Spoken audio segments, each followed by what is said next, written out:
Bonjour, je m'appelle Eric. Je vais vous raconter le jour où le Seigneur a transformé ma vie. Je suis né dans une famille chrétienne. J'ai été élevé selon les préceptes bibliques et j'ai fréquenté l'église locale de la ville où je vivais avec ma famille pendant toute mon enfance et toute mon adolescence. J'ai fait quelques expériences avec le Seigneur, notamment autour de l'âge de 12-13 ans.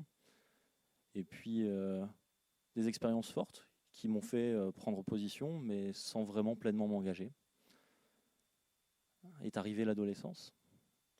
Au moment de l'adolescence, je me suis progressivement éloigné de Dieu parce que je me sentais limité par tout ce que le Seigneur me demandait de faire, qui me semblait ne pas correspondre avec les attentes que j'avais de ma vie à ce moment-là. Et puis cet éloignement s'est mué au fil du temps en un dédain, un éloignement total en fin de compte, ou un abandon même. Et puis les années passant, j'ai commencé à vraiment plonger dans la dépression et dans l'addiction. Avance rapide, on est 10 ans plus tard. Ça fait des années que je me suis éloigné du Seigneur maintenant. Puis je vis très isolé au quotidien parce que je suis en grand conflit avec ma famille. Je me suis séparé de tous mes proches. J'ai presque plus d'amis. Et puis je vis seul, enfermé chez moi, avec mon ordinateur. Et puis j'attends la fin. J'attends la fin parce que j'ai plus d'espoir. Professionnellement, ça n'avance plus. Personnellement, ça n'avance pas. Et voilà, j'ai abandonné. Le Seigneur a décidé de changer tout ça. Il a changé tout ça le mercredi 31 août 2016. J'étais chez moi, devant mon ordinateur. Et puis, le Seigneur est venu me parler. Alors, comment ça s'est passé?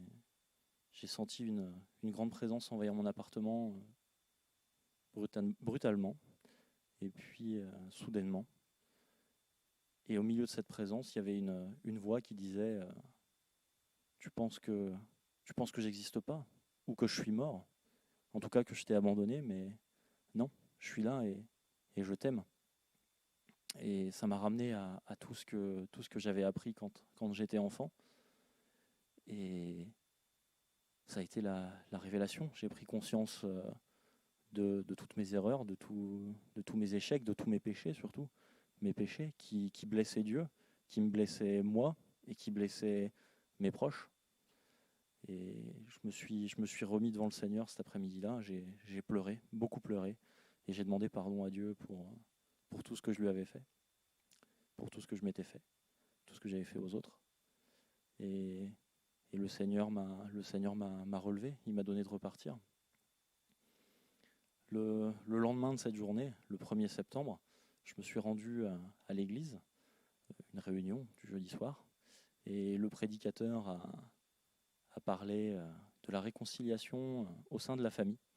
Et ça a été la deuxième claque en 2 jours, parce que le Seigneur, quand il veut vous parler, il vous parle. Et pas de distance, on n'est jamais trop éloigné, on n'a jamais fait trop de bêtises, on n'est jamais trop loin, et c'est jamais trop grand. Ce qu'on vit n'est jamais trop grand pour que lui ne s'en empare pas et le remplace par son amour.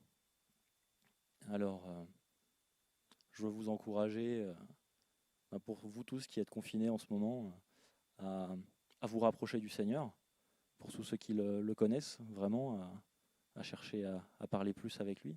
Et pour tous ceux qui ne le connaissent pas, mettez-le au défi de venir vous parler et prêtez l'oreille, tendez l'oreille, écoutez-le et vous allez voir, il viendra.